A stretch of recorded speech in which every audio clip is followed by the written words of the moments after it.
नमस्कार दोस्तों, आप सभी का एक नए वीडियो में स्वागत है। लगभग 7 चरणों का मतदान पूरा हो गया है और चुनाव प्रचार भी खत्म हो चुका है। अब इंतजार 4 जून का है कि किसकी जो सरकार है वो बनेगी।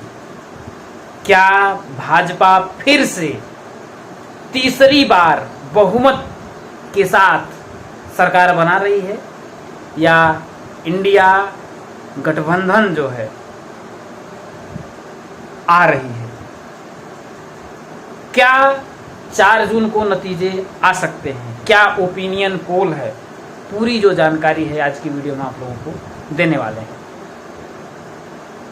दोस्तों, सभी पार्टियों ने, चाहे भाजपा हो चाहे इंडिया गठबंधन हो, पूरा अपना जान लगाया। हालांकि प्रधानमंत्री मोदी जी ने बहुत से ऐसे बयान सामने आए, मंगलसूत्र वाले बयान, भैंस वाले बयान, या परमात्मा ने स्वयं मुझे भेजा है, ये बयान हो, इसको लेकर के इंडिया गठबंधन ने बीजेपी पर निशाना साधा और युवाओं के रोजगार के लिए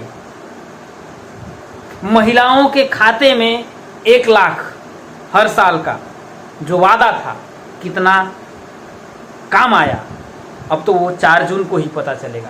लेकिन जो ओपिनियन पोल हम आप लोगों के सामने लेकर के आए हैं, ये ओपिनियन पोल अगर सही हुए तो वास्तव में एक बहुत बड़ा झटका भारतीय जनता पार्टी को लगता हुआ दिखाई दे रहा है। आइए दोस्तों, हम बात करते हैं पूरे आप लोगों के राज्यों का। किस राज्य में कितनी जो सीटें हैं 2024 के चुनाव में, चाहे वो एनडीए गठबंधन हो और चाहे इंडिया गठबंधन हो, को मिल सकती है। अगर दोस्तों हम मध्य प्रदेश की बात करें तो टोटल सीटें मध्य प्रदेश में आप लोगों की 29 है और भाजपा को यहाँ पर 19 सीट मिलने का अनुमान है।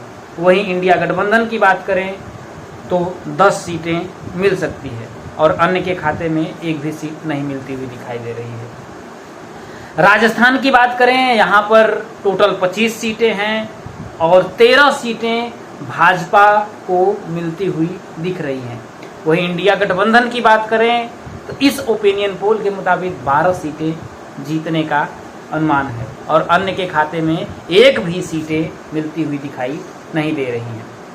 अगर छत्तीसगढ़ की बात करें तो यहाँ टोटल 11 सीटें हैं और केवल 2 सीटें भाजपा को मिलती हुई दिख रही है और 9 सीटों पर इंडिया गठबंधन को जीत का अनुमान लगाया जा रहा है। वहीं अन्य की बात करें तो एक भी सीट अन्य के खाते में दिखाई नहीं दे रही है। महाराष्ट्र की बात करें, सबसे बड़ा उलटफेर यहीं पर हो सकता है। टोटल 48 सीटें हैं और केवल 16 सीटें इस बार भाजपा को मिलती हुई दिख रही है। वहीं इंडिया गठबंधन सबसे ज्यादा 32 सीटें जीत रहा है और अन्य के खाते में एक भी सीटें मिलती हुई नहीं दिख रही हैं।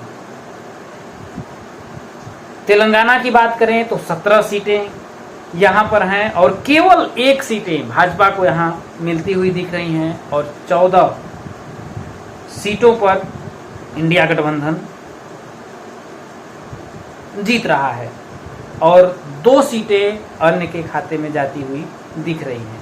अगर झारखंड की बात करें तो यहाँ पर 14 सीटें हैं, केवल 3 सीटें भाजपा के खाते में दिख रही हैं और 10 सीटें इंडिया गठबंधन के खाते में आ सकती हैं और 1 सीटें अन्य के खाते में जा सकती हैं।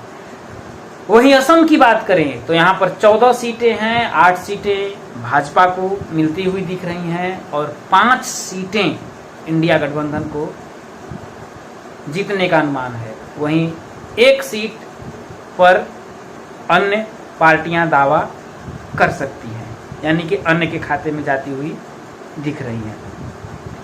दोस्तों, पंजाब की बात करें तो यहाँ पर 13 सीटें हैं, 1 सीट भाजपा को मिल सकती है। वहीं पर इंडिया गठबंधन को 9 सीटें मिलती हुई दिख रही हैं। वहीं अन्य के खाते में केवल 3 सीटें जा रही हैं। हरियाणा की बात करें तो यहाँ पर भी 10 सीटें हैं और केवल 2 सीटें यहाँ पर भाजपा जीतती हुई दिख रही है।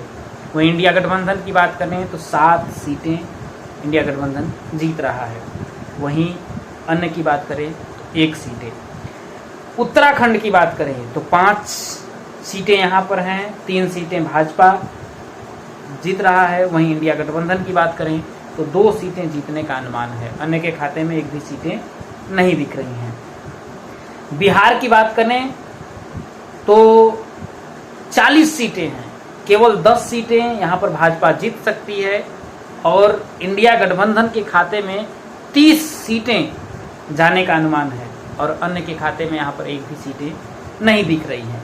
तो सबसे बड़ा यहाँ पर जो पलड़ा है बिहार में, जिस तरीके से तेजस्वी यादव ने अपने कमर में बेल्ट बांध करके बार बार उन्होंने मंच से आह्वान किया कि हमारे कमर का दर्द उतना भयानक नहीं है जितना बेरोजगारों युवाओं का दर्द है, उससे बड़ा नहीं है। तो इससे यहाँ पर जो इंडिया गठबंधन को है फायदा होता हुआ दिख रहा है। वहीं बंगाल की बात करें तो 42 सीटें हैं, केवल 10 सीटें भाजपा को मिल रही हैं और 2 सीटें यहाँ पर इंडिया गठबंधन को मिल रही हैं। अन्य के खाते में आप लोगों को जो और सीटें जाती हुई दिख रही हैं। कर्नाटक की बात करें तो यहाँ पर 28 सीटें हैं, 8 सीटें भाजपा के खाते में और इंडिया गठबंधन के खाते में 20 सीटें जाती हुई दिख रही हैं। अन्य के खाते में 1 भी सीटें नहीं। आंध्र प्रदेश की बात करें तो यहाँ पर 25 सीटें हैं, 5 सीटें भाजपा के खाते में और 5 सीटें इंडिया गठबंधन के खाते में जाती दिख रही हैं। वहीं 15 सीटें अन्य के खाते में जाती हुई दिख रही हैं। वहीं दोस्तों मिजोरम की बात करें तो यहाँ पर 1 सीटें हैं, भाजपा के खाते में 1 भी सीट नहीं, इंडिया गठबंधन के खाते में ये सीट जाती हुई दिख रही है। सिक्किम की बात करें तो यहाँ पर भी 1 सीट है और वो भी सीट इंडिया गठबंधन के खाते में जाती हुई दिख रही है। अरुणाचल प्रदेश की बात करें तो 2 सीटें अरुणाचल प्रदेश में हैं और 2 की दोनों सीटें एनडीए यानी भाजपा के खाते में जाती हुई दिख रही है।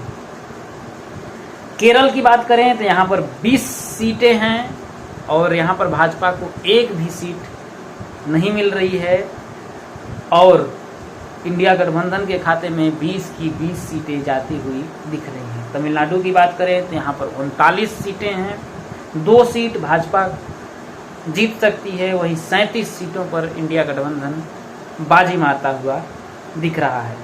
उत्तर प्रदेश की सबसे बड़ी लोकसभा सीट 80 सीट है, जिसमें एनडीए के खाते में यानी कि भाजपा के खाते में आप लोगों को 40 सीटें और उतनी ही सीटें इंडिया गठबंधन के खाते में जाती हुई दिख रही हैं।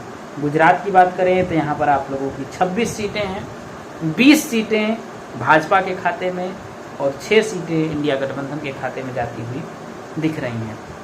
उड़ीसा की बात करें तो यहाँ पर 21 सीटें हैं, जिसमें से भाजपा को 5 सीट, इंडिया गठबंधन को 3 सीट और 13 सीटें अन्य के खाते में जाती हुई दिख रही हैं। हिमाचल प्रदेश की बात करें तो यहाँ पर 4 सीटें हैं, 1 सीट भाजपा को और 3 सीट इंडिया गठबंधन के खाते में जाती हुई दिख रही हैं।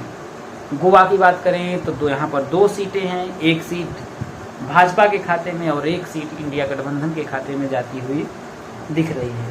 त्रिपुरा की बात करें तो यहाँ पर 2 सीटें हैं और 2 की दोनों सीट यहाँ पर भाजपा के खाते में जाती हुई दिख रही है। मणिपुर की बात करें तो यहाँ पर भी 2 सीटें हैं और 2 की दोनों सीट जो है वो इंडिया गठबंधन के खाते में जाती हुई दिख रही है। मेघालय की बात करें तो यहाँ पर भी 2 सीटें हैं, 1 सीट भाजपा को और 1 सीट इंडिया गठबंधन को जाती हुई दिख रही है। नागालैंड की बात करें तो यहाँ पर 1 सीटें हैं और वो सीट भाजपा के खाते में जाती हुई दिख रही है। अगर हम बात करें दिल्ली की तो यहाँ पर 7 सीटें हैं, 2 सीटें भाजपा को मिल सकती है, वहीं 5 सीटें इंडिया गठबंधन को मिलती हुई दिख रही हैं। वहीं कश्मीर की बात करें तो 6 सीटें हैं और 2 सीट भाजपा के खाते में और 4 सीट इंडिया गठबंधन के खाते में जाती हुई दिख रही है। दमन-दीव की बात करें तो 1 सीट है और ये सीट आप लोगों की इंडिया गठबंधन के खाते में जाती हुई दिख रही है। दादर नगर हवेली की बात करें तो 1 सीट, वो सीट भाजपा के खाते में जाती हुई दिख रही है। लद्दाख की बात करें तो यहाँ पर भी आप लोगों का 1 सीट है और वो सीट भाजपा के खाते में जाती हुई दिख रही है। चेरी की बात करें तो 1 सीट है और वो सीट आप लोगों का भाजपा के खाते में जाती हुई दिख रही है। लक्षद्वीप की बात करें तो 1 सीट और यहाँ पर इंडिया गठबंधन तो जो है फायदा होता हुआ दिख रहा है, यानी ये सीट इंडिया गठबंधन जीत रहा है। वैसे ही बात करें अगर हम चंडीगढ़ की तो यहाँ पर भी 1 सीट है और वो सीट इंडिया गठबंधन के खाते में जाती हुई दिख रही है। अंडमान निकोबार की बात करें तो 1 सीट और वो सीट आप लोगों का भाजपा जीतती हुई दिख रही है। टोटल बात करें तो 543 सीटें हैं, जिसमें से बीजेपी को केवल 184 सीटें इस ओपिनियन पोल के मुताबिक मिल रही हैं। वहीं इंडिया गठबंधन की बात करें तो 291 सीटें इंडिया गठबंधन को मिल रही हैं।